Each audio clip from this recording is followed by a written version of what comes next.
So what I want to do today is to, in some ways, reflect on my experience of the last 2.5 years, which I spent in Hong Kong and in China, and to really kind of move to a different scale.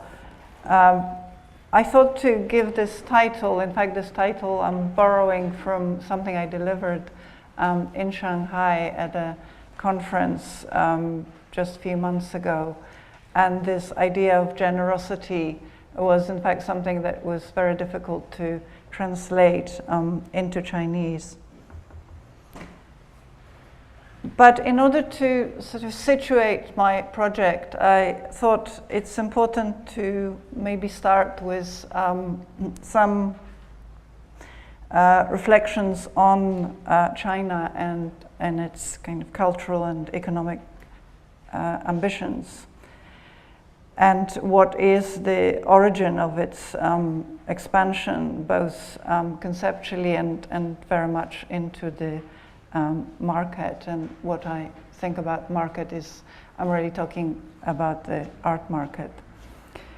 So this economic re-globalization of Shanghai since marketization began in the early 90s can be linked to its growing cultural ambitions, and in fact the two phenomena cannot be separated. And this push in developing countries for economic transformation from manufacturing to value-added and knowledge-based industries is complemented by an increasing emphasis on cultural production. So the next phase to China's economic transition from progress to prosperity will require the cultivation of a contemporary art ecology. And it's very clear that the urban policies of recent years have prioritized the growth of contemporary art as a crucial component to this latest and most urgent of business opportunities. Maybe it's important to think about this use of ecology. At the same time, it aligns with the connotations of sustainability, suggesting a more natural, organic, and thus sustainable version of the economic term of the value chain. Its usage also implies a social dimension in addition to the economic one, imparting a more holistic tinge to what would otherwise be growth pursuing economics. Discussions have hovered over how to cultivate an ecology of contemporary art, specifically within the Asian context, evolving from the discourse on creative incubation, where top-down efforts steer the growth of habitats, encouraging creativity. These kind of words are very much borrowed from how Chinese media and the writing on these processes come very much from China. So these words like art ecology, habitat, which is really to do with the market, and creativity, incubation, these are very, very specific terms that are being used. And the question of what material and immaterial conditions are needed to foster collecting, exhibitions, criticism, education, and the business plans for the financial sustenance of art institutions are all challenges faced by developing economies across Southeast Asia. So it is not just China, but of course China is in the possibly strongest position and leads on these developments. And even though economic liberalization and global integration seem to signify to the outside world, which is to us here, a loosening of social restraints, the conundrum of tight state control underlines the authoritarian resilience of what David Harvey has termed neoliberalism with Chinese characteristics. it's really important for me to acknowledge that, of course, I know about these things, having spent time in Hong Kong and in China and having traveled, but I also rely on reflections by other artists, by writers, and I wanted to just mention some of their names: Feng Jing, Fai Yongxi, Hong Wu, Hu Hanru, and conversations with a very important person that I've encountered in Hong Kong, a Shanghai-born architect, a woman architect, Ying Zhu. Now, just to stop for a moment on how did China become so powerful and how it will affect all of us in a way. And this transnational know-how and capital fled mainland China after 1949. So there was a period of the disappearance of all these relations. But when economic liberalization began in the 1980s and then accelerated in the 1990s, the first sources of foreign direct investments for Shanghai came from the Chinese diaspora in Hong Kong, Macau, and Taiwan, who invested in manufacturing facilities, initiated real estate development projects, and facilitated investments that had to also fit into the local political framework. It wasn't until late 2000s, so very, very recent, that the transnational connections would move beyond the immediately commercial realms and into culture. An exemplary of this diasporic investment facilitating the rapid global reintegration of Shanghai is the third generation Hong Kong tycoon Adrian Cheng's development of the K11 Art Mall, which also displays new ways in which public spaces specific to the contemporary East Asian city can showcase contemporary art. And I think I have some. So this is from manufacturing and from the belief in socialism and these ambitions for Shanghai. This is how it looks today. Of course, not without the effort, which obviously looked like this. Almost everything in Shanghai is done by hand, to a different vision of the New World City. And this is the K11 Mall, which is an art mall in Shanghai in this kind of pseudo Art Deco tower. And I will just, so this, this K11 Art Mall is located in the podium of the New World Tower on a prominent stretch of one of the most important commercial thoroughfares in Shanghai. A 2010 renovation allocated an entire floor, which is 3,000 square meters, of valuable real estate in the mall for contemporary art exhibitions.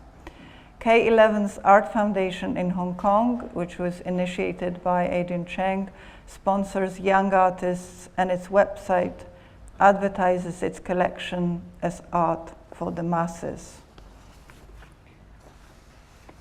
And it is in Shanghai where the growing demand by local authorities for private commercial developers to provision public amenities, so public space and open space, that art is essential to real estate permission procurement.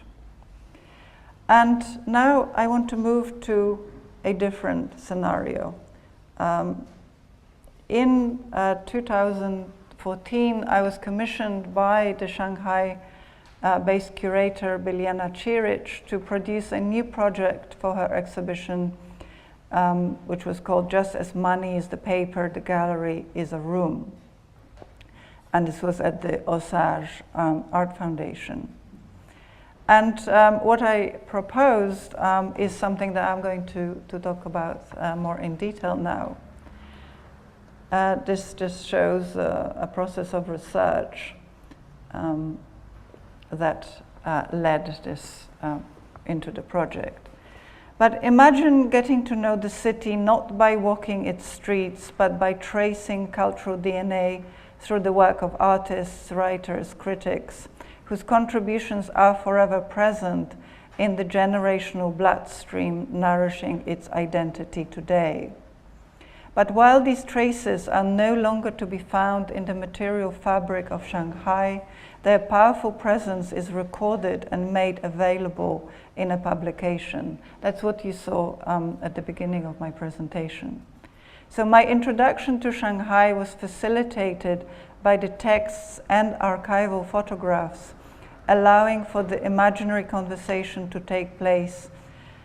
And I was touched by how the experience of artists working at that time in China and their work ethic and interest in the social role of artists, the responsibility for critical reflection and drives towards introspection were all familiar concerns in Poland during the Solidarity movement of the 1980s, a moment which established a foundation for the political transformations of the country in 1989.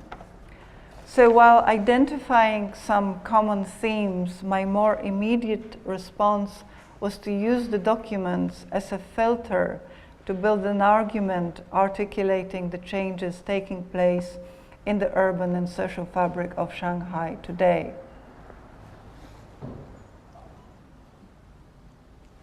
And this is what the project was called. What image of the city emerges from histories that are scattered and only partially available?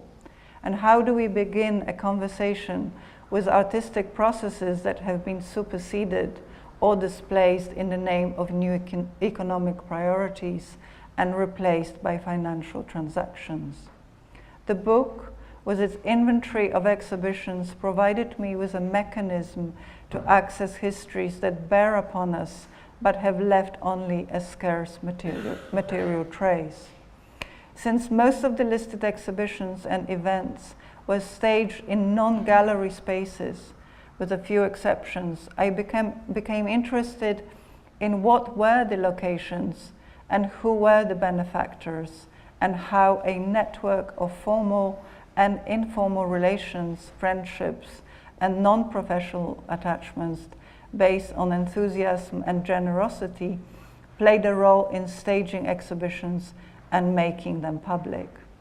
So then I began constructing a speculative history of the future, changing the paradigm of social and cultural provision in the forthcoming 3 decades.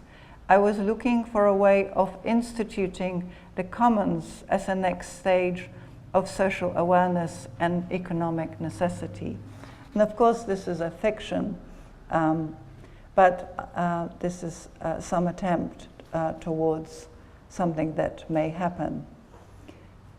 So I traversed the city and tried to find the locations of all the different exhibitions that took place between 1979 and 2005. So it's really a period before market economy. And these are just some of the places. And when I finally came to make almost like a fictitious representation of the future, I also used some of the traces of what I found during my research. So this is the kind of final exhibition. So in 2014, I visited these different sites, which really then I kind of tried to fast forward to 2004. Now, most of the places where the original exhibitions took place or performances were since all privatized or no longer existed.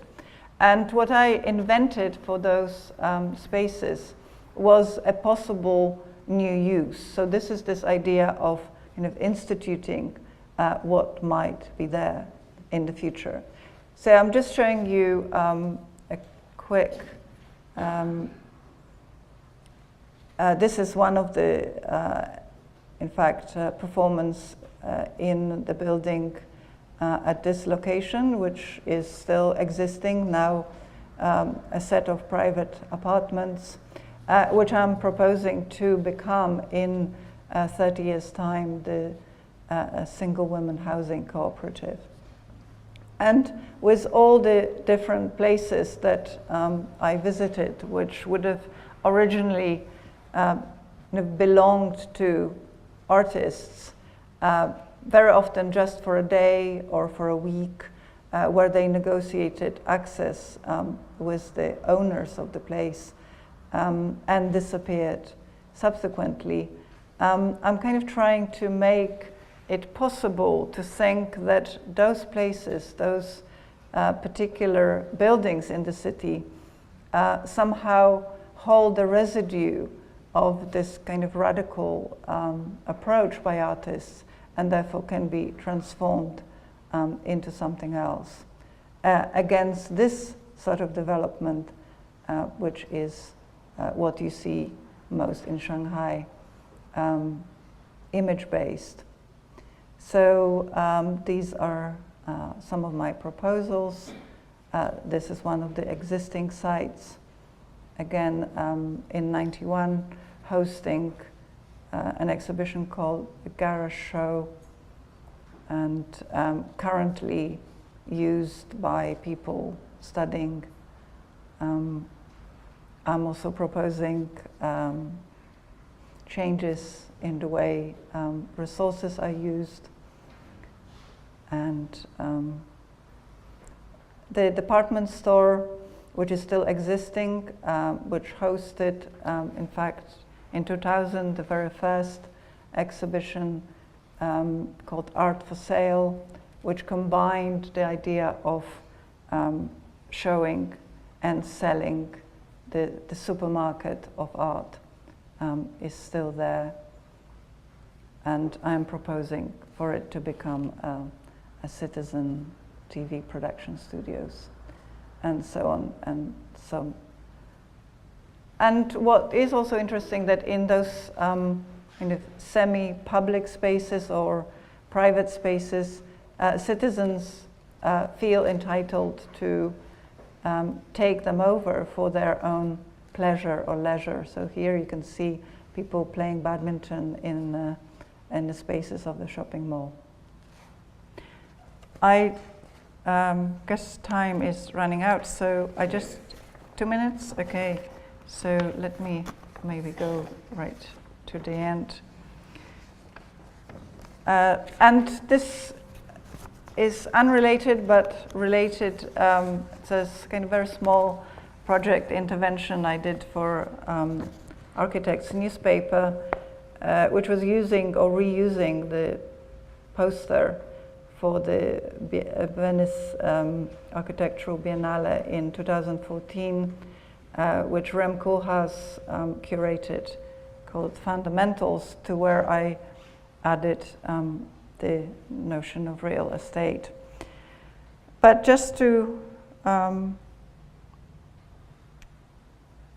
say something to kind of sum up this quick iteration of how we might go from here, is the idea of the commons might offer some directions.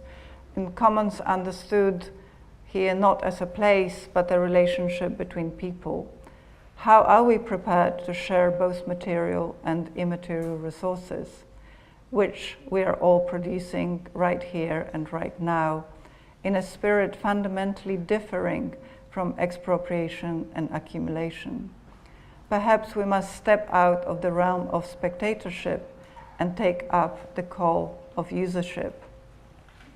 23 years ago, in 1993, two artists, Xiang Weikang and Shi Yong, organized a show entitled Two Attitudes of Identity.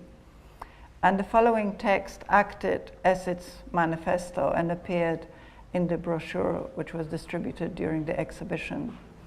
And this is what they said, and this is really, well, this is 23 years ago, so it is very much before how we know Chinese art to occupy us now. Despite the fact that the prevalence of commercialization and diversification will become the ticket for us to enter the new century, despite the fact that art has already turned into one of the most fragile myths of our time, despite the increasingly crowded space and increasingly dazzling information, despite the fading figures of heroes, life is very ordinary. On this ordinary day, we present this ordinary art exhibition, as we all used to harbor a kind of poetic and romantic vision, and as the utopia of art has achieved a soft landing in the world market. We present this exhibition in memory of our past sincerity about art. Certainly, this will not be the end of the story. This is what they said, and this is what I say, as an artist kind of identifying with some of their spirits. The ephemeral is so beautifully economical. While it takes hold of our imagination, it occupies no physical space. We are responsible for protecting as well as maintaining its relevance as a vital element of the protest against forgetting. Let us not underestimate the impact of the one-off, of the non-fixed, the uncorrupted gesture and incorruptible dimension of the collective imaginary and that of the commons. Thank you.